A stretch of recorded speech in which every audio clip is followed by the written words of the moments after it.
सृष्टि बचपन से ही दिखने में सुंदर नहीं थी, लेकिन अमीर बाप की बेटी सृष्टि पर उसकी माँ जान छिड़कती। मेरी बेटी कितनी प्यारी है, भगवान सबको सृष्टि जैसी बेटी दे। सृष्टि धीरे धीरे बड़ी होती है। एक दिन सृष्टि की सहेली कहती है, तू दिखने में कितनी अजीब सी है, लेकिन मैं जानती हूँ हम सब में सबसे अच्छी शादी तो तेरी ही होगी। तेरे पापा अमीर जो हैं। और बता नहीं सकते यार, दहेज तो हर कोई देता है, ये क्या ज्यादा ले जाएगी अपने पति के लिए? अरे बड़े शहर में कोठी है इसके पापा की। अरे पापा की है ना, कौन सी इसकी है? इसकी होती तब तो कोई भी लड़का इससे शादी कर लेता। अरे पापा की मतलब पापा की है तो मेरी ही है ना? किसने कहा? अब तेरी तो तब होगी ना जब तेरा भाई ना हो। वैसे भी शादी के बाद सारी प्रॉपर्टी भाई के नाम होती है। सृष्टि समझ जाती है कि उसे किसी भी हालत में माँ बाप की सारी प्रॉपर्टी को अपने नाम करना है, लेकिन कैसे? एक दिन सृष्टि का भाई शीनू कहता है, बहन क्या कर रही है? तुझसे एक बात करनी है। अरे हाँ करना, मैं तो तेरी बहन हूँ। बहन मेरी लाइफ में ना एक लड़की है, बहुत अच्छी है। मैं सोच रहा हूँ माँ और पापा से बात करूँ शादी के लिए। सृष्टि को समझ में आ जाता है कि भाई की शादी होते ही भाभी उसे एक दिन भी घर में बर्दाश्त नहीं करेगी। क्या बात है भाई, बताना कौन है वो? यार वो बहुत अच्छी लड़की है, पढ़ी लिखी है, मेरे साथ जॉब भी करती है। बस एक प्रॉब्लम है। प्रॉब्लम? क्या प्रॉब्लम है भाई? यार वो शादीशुदा है, लेकिन उसके पति ने उसे सिर्फ इसलिए छोड़ दिया क्योंकि उसके माँ बाप दहेज नहीं दे पाए। सृष्टि ये सुनकर न जाने क्यों खुश हो जाती है। अरे भाई तो क्या हुआ, लड़की तुझे तो पसंद है ना? शीनू को लगता है कि बहन उसे समझ रही है। वो इस बात से अनजान होता है कि उसकी बहन की मंशा पूरा घर हड़पने की है। सृष्टि अपनी माँ से कहती है, मम्मी मुझे तो बहुत चिंता है, पता है शीनू क्या कर रहा है? अरे क्या कर रहा है, वो तो काम पर जाता है और वापस घर आता है। नहीं ना माँ, वो यही तो नहीं कर रहा, बाकी सब कर रहा है। आपको पता है उससे प्यार है, और वो भी एक शादीशुदा लड़की से। ये क्या हो गया? मैं सोसाइटी में क्या मुंह दिखाऊंगी? अरे तेरे पापा तो यही कहेंगे कि मैंने ही उसे बिगाड़ दिया है। माँ देखो, मेरी बात मानो, पापा पर भी विश्वास करने की जरूरत नहीं है। अब आप ही बताओ, पापा इतनी देर घर के बाहर रहते हैं क्यों? बोलो। अरे बेटा वो तो नौकरी करते हैं ना। तू बहुत भोली है माँ, पापा का ऑफिस तो 7 बजे खत्म हो जाता है, लेकिन देखो कितनी देर से आते हैं। अरे नहीं बेटा, ऐसी कोई बात नहीं है। सृष्टि माँ को एक औरत से बात करते पिता की फोटो दिखाती है। देखो माँ कैसे हैं पापा, मैं ना कहती थी कि पापा सही नहीं है।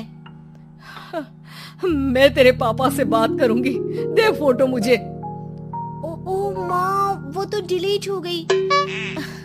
लेकिन चल, तूने तो देख लिया ना, पापा से बाद में बात कर लेना।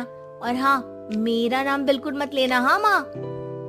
अब क्या था, सृष्टि के माँ और पिता के बीच झगड़ा होना शुरू हो जाता है। सृष्टि के मन में क्या चल रहा था कोई नहीं जानता था।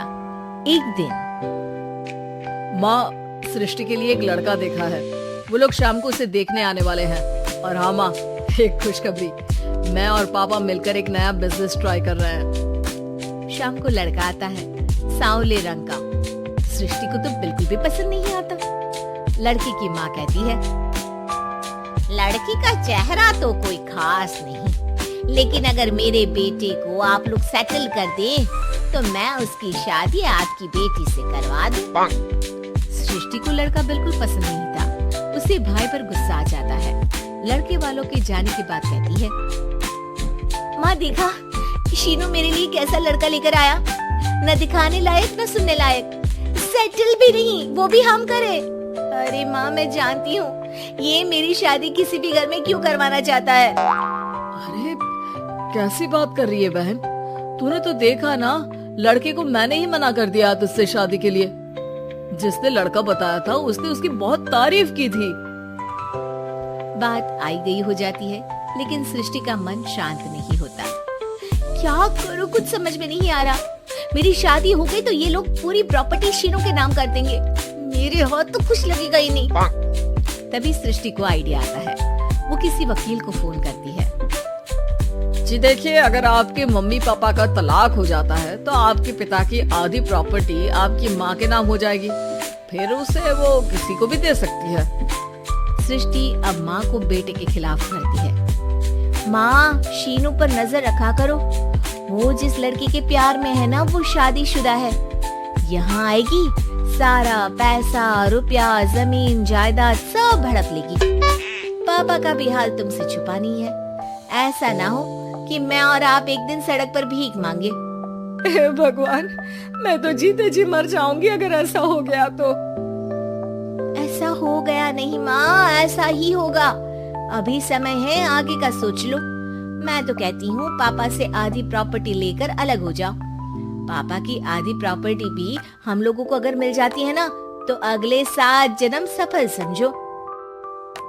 बेचारी माँ बेटी के कहने पर पति से तलाक लेकर अलग हो जाती है। सृष्टि अब पैसों से गाड़ी और अपने दूसरे महंगे शौक पूरे करने लगी। उसके दोस्त भी उसके पैसे इस्तेमाल करते। सृष्टि, कल तुम कहाँ थी? मैं सारा दिन घर पर अकेली थी।